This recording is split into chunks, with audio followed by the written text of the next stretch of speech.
Hello, welcome to my channel.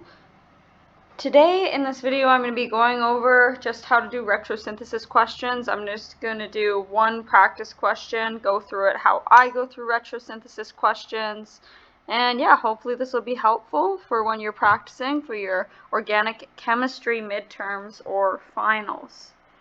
So the question that I'm going to be doing is going from this molecule all the way to the only starting material being ethine. So this is all we have to work with. That's the starting material, and this is the only product that we want. So I like to do my arrows going backwards because I think it makes the most sense, because that is how I like to think during retrosynthesis, but you will see the proper naming system for the arrows would be forward in literature papers, but just for my best understanding, I just draw them backwards. Hopefully that is clear. So the first thing you want to ask yourself is, okay, since this is my product and I'm looking for starting materials,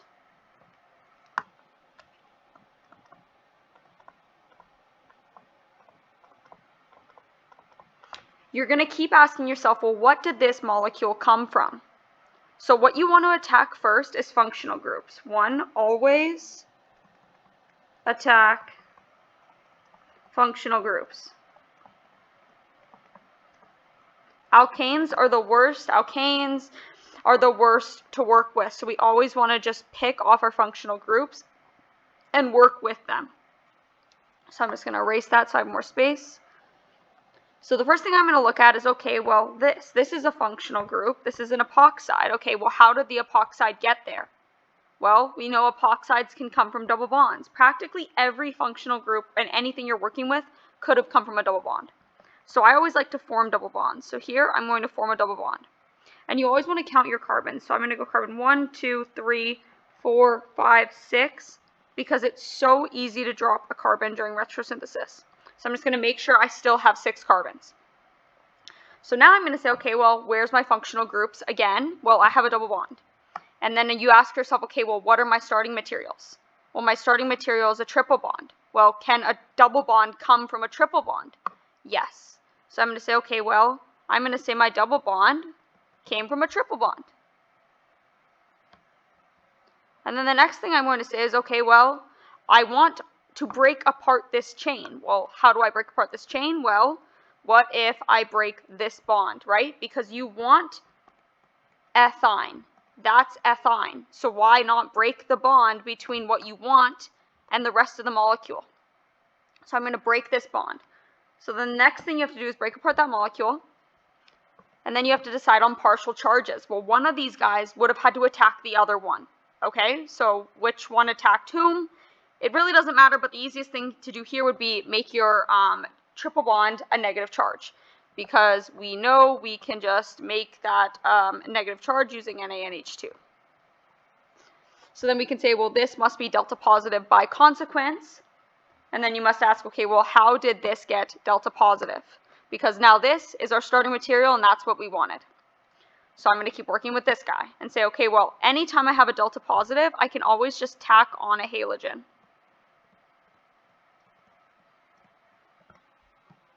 So right there, I'm going to put on a halogen. Bang. Okay, I'm done. And then every time I have a halogen or any functional group, what can I say? This goes back to the beginning. Well, any functional group could have came from a double bond. So once again, I say, oops, double bond. Perfect. So then I say, okay, well, what did that double bond come from? Well, that double bond could have came from a triple bond. Is everybody, hopefully, it's starting to understand. You just keep asking yourself, okay, what did this come from? So then I can say, okay, well, what do I want? Well, my starting material is only ethine. So do I have ethine in here? Yes, ethine is right here. So why don't I break that bond? So break that bond.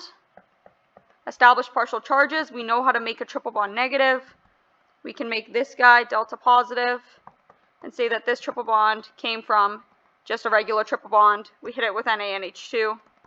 We made it negative. We made it a nucleophile. And then we have this electrophile that it's going to attack.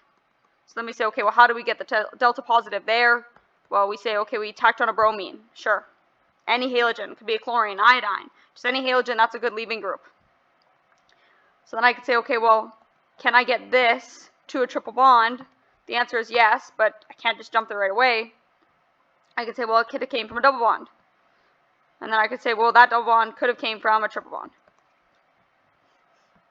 And that is how you do retrosynthesis. And now I can go through, okay, well, what are the reagents? You can do this in the forward direction if you feel as if that works better for you, or you can go back to the start and work your way backwards. So I can say, okay, how do you make a triple bond turn into a double bond? You can use H2/PT and then BaSO4 and then poison catalyst.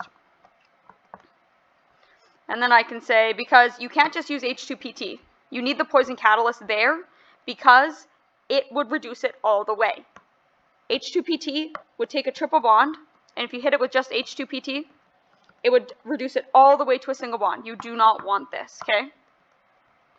So what we need is we need H2PT, BaSO4, and quinoline. I think I'm going to botch the spelling of that, but hopefully you get the point. You need the poison catalyst because that's going to be selective to stop at a double bond.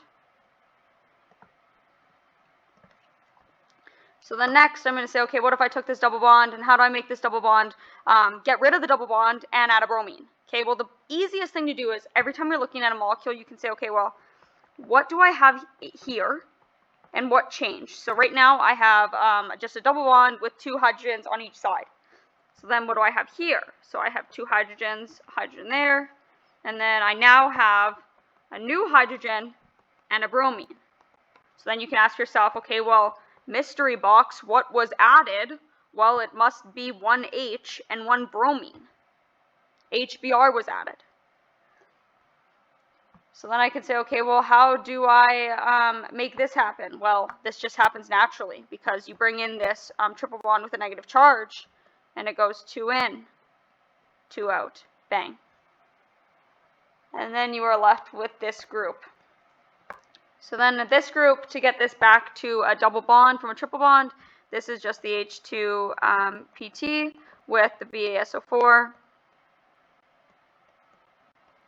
and the poison catalyst. So quinoline. So now I can say, okay, well, how do I get rid of a double bond and make it to a bromine? Well, there's 2 things. You could either use HBr or you could use HBr/H2O2. Here in this case, we need to use HBr BR/H2O2 because this is going to be selective to the least substituted carbocation. So that will bring the bromine to this carbon instead of bringing it to that carbon. And then the other reagents are the same, just the poison catalyst we use again at this step. And then here we need to use the MCPBA to take a double bond and make it into an epoxide. So there you go. There's an example, retrosynthesis. Hopefully this was helpful and helps you further your studies. Maybe I will post more of these if this was helpful. Thank you for watching this video.